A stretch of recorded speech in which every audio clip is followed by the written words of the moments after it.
صبح عليكم مرة ثانية مشاهدينا، وعايز ارجع معاكم كده بالذاكرة، ذاكرتي انا تحديدا لزمان وانا صغير.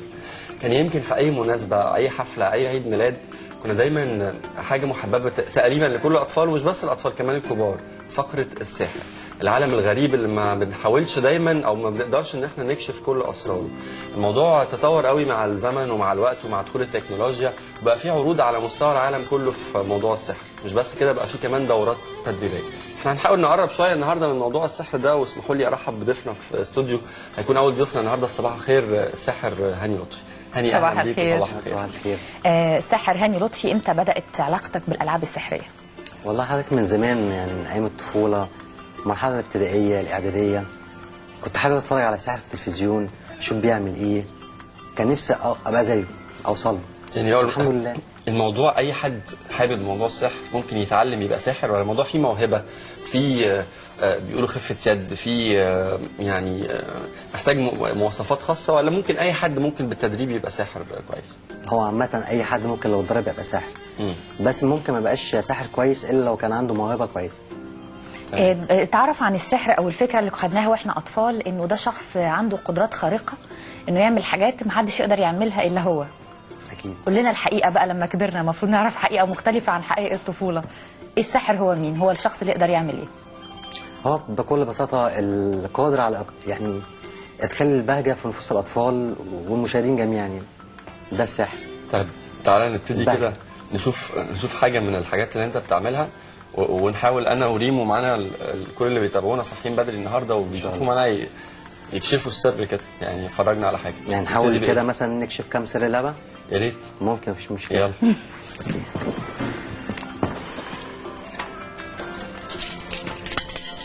معانا مجموعه دي من الاطواق.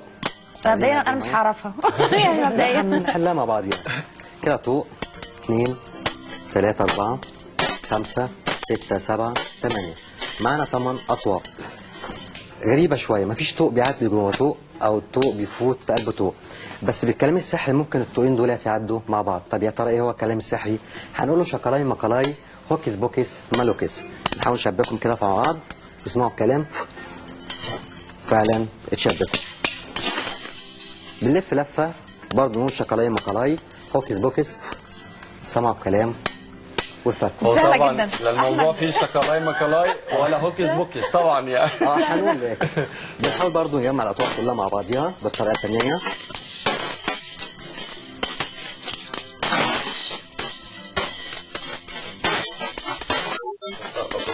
السر في الموضوع في الاطواق اللي انت بتشغل بيها، ولا في خفه يدك، ولا في لا طبعا خفه الايد. خفه الايد. خفه الايد هي الأساس. يعني الاطواق دي لو حد خدها مهما عمل مش هيقدر يعملها، يدخلهم كده. هنجرب.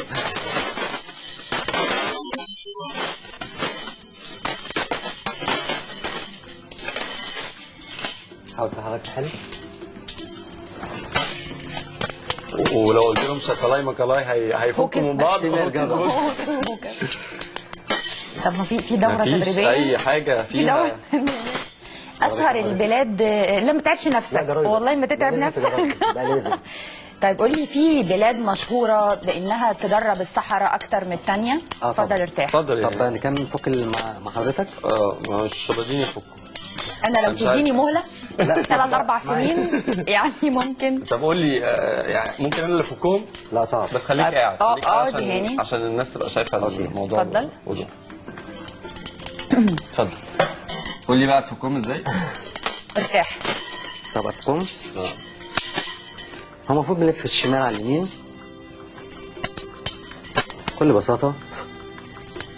ما نفخناش. ماشي. هي اكتر. اتفضل ارتاح. لما بتروح مكان، ايه الفقره اللي دايما بتطلب منك، او التريك اللي دايما بيطلب، الخدعه اللي بيطلب منك انك تعملها كتير، ودي البطوله عندك، دي الفقره البطله عندك؟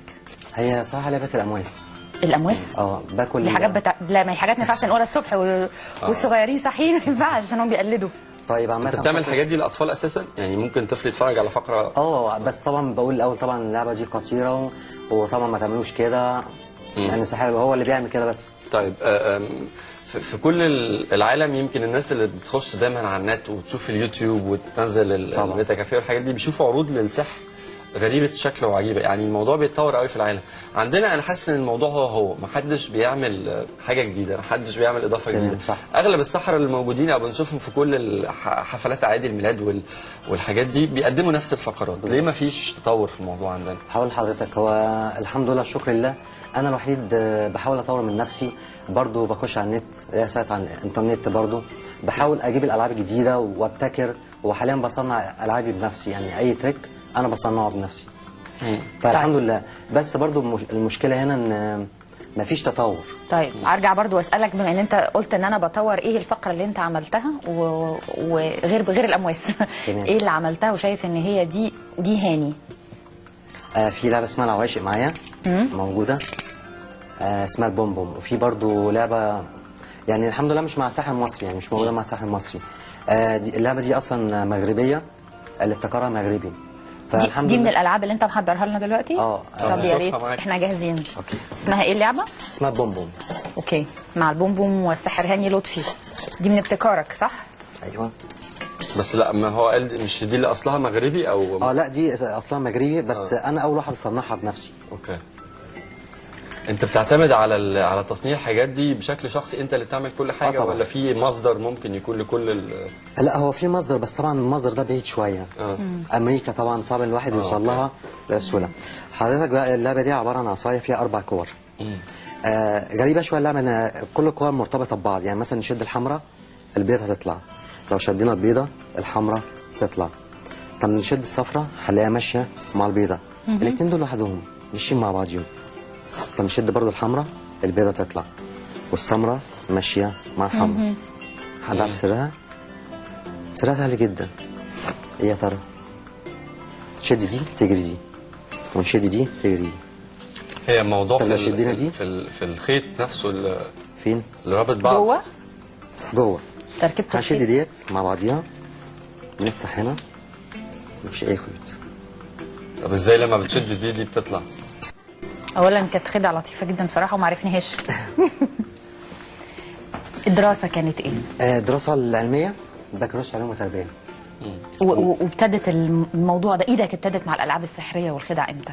يعني من حوالي تقريبا 15 سنه. مين اللي علمك السحر؟ يعني لما قررت انك انت تتعلم ده وتاخده كشغل بالنسبه لك، مين اللي علمك السحر؟ للاسف مش حد. اتعلمت بنفسك؟ يعني انت علمت نفسك بنفسك؟ لان هنا الساحر صعب انه يعلم زميله او يعلم اي حد تاني عشان يكون هو ما بيقدرش يديله سر المهنه. طبعا.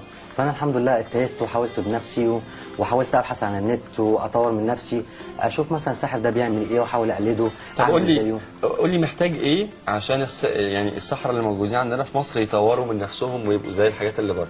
يعني بره بنشوف شوز كبيره قوي لساحر، بنشوف حاجات بتختفي وهو نفسه شخصيا بيختفي، والموضوع فيه زوايا تصوير ولعب بالاضاءه، ناس بتتقسم نصين.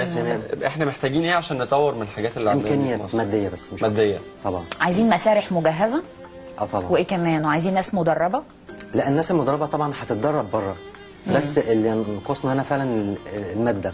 اشهر البلاد اللي بتدرب السحرة في مين؟ طبعا امريكا، خصوصا ولايه لاس فيغاس. في السحر والسحره. في سحر حقيقي، في ساحر ما بيعتمدش على خدع البصر، خدعه او على حاجه ماسكها في ايده او على خفه اليد. في سحر حقيقي اكيد طبعا، انه مذكور في القران. بس طبعا مش مستخدم حاليا. انا هنبتدي نتكلم في القوى الخفيه. قبل ما نخش كلامنا في القوى الخفيه، بنرحب بيك مره ثانيه يا هاني. كانت خدعه لطيفه، كان نفسنا تقعد معانا اكتر من كده، بس بنشكرك وبنتمنى لك كل التوفيق. شكرا جزيلا ليك. هنروح دلوقتي من السحر لعالم الواقع. عناوين الصحافه في ايدين خالد عاشور، صحافه الجمعه هياخدكم لعناوينها.